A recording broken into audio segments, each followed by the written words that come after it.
3. Okay, today Miss Lashville is at school and I am about to set up a basic pneumatic circuit to reciprocate the cylinder. So what I'm going to do is I'm going to put this hose in this manifold. The bottom. Pull on it. Make sure that it doesn't come out. This right here is a directional control valve.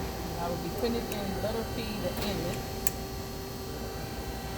And this is also called using a 4-way, 3-position directional control valve. The next thing I'm going to do is come from the directional control valve, which is A going to the back of the cylinder, right, and B of the directional control valve, which is the actuator going to the front of the cylinder. So what is the next step? Make sure all your holes are firmly made. The step this is, now look at the schematic diagram shown in figure 61. Compare with the actual hose connection shown in figure 60. So let you look at it. So here, 4-way, 3-position directional control valve. The pictorial basic hydraulic circuit. And this right here, just schematic. Compare this with the actual hose connection shown. As you can see, the hose connection are drawn to the center flow envelope, which is the normal or the energized condition.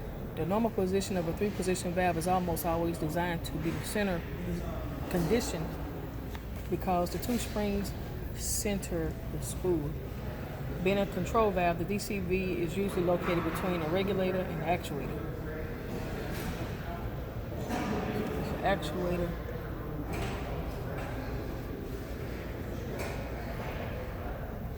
being a control valve.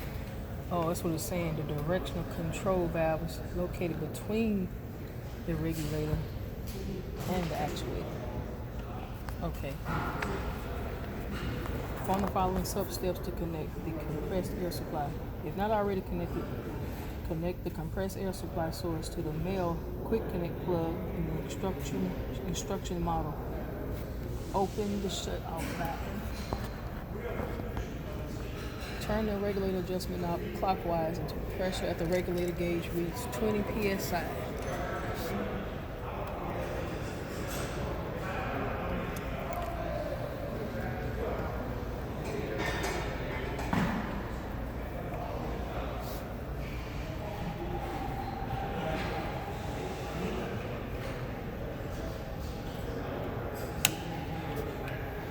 You should see the cylinder does not move even though the pressure has been raised with the lever handle release as shown in 6.2.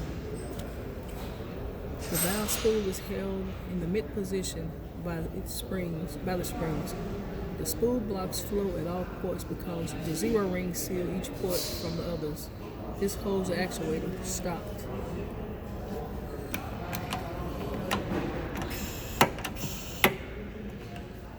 Test the pneumatic circuit by pushing in on the lever of the DCV valve to extend the cylinder rod. Continue holding the lever until the cylinder rod is fully extended and release it.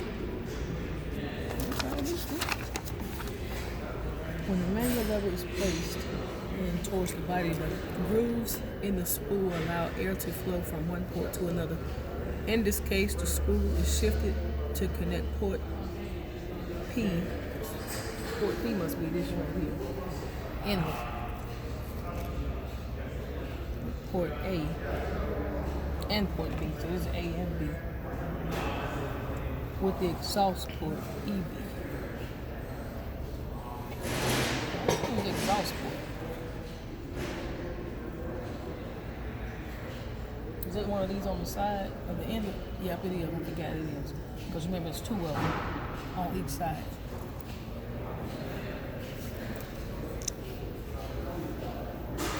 Air flows through the valve. So air flows through here, through the inlet to A, from B to E. Oh, so the back side. Okay. This causes the cylinder to extend with the air from B exhausted out through EB into the atmosphere. Okay. So it's come right here. Retract the cylinder by pulling out the lever, the directional control valve. Continue holding until the cylinder's rod is fully retracted. Then release it. When the lever is placed away from the body, the grooves in the spool are shifted in a direction that causes a different set of ports to be connected. In this case, the spool is shifted to connect port P with port B and port A. So use P, A, and B. And exhaust, so that's back here, E, as shown in figure 64 and 65. This causes the cylinder to retract with air from exhaust A out EA into the atmosphere. BCV, the spool shifted. E to B and A to E. Schematic of DCV with spool shifted to P to B condition.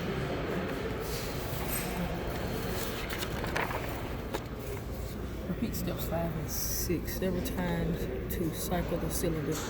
During one of the cycles, release the lever while the cylinder's rod is extended and in mid-stroke. What happens? What does the cylinder stop, or does the rod keep moving?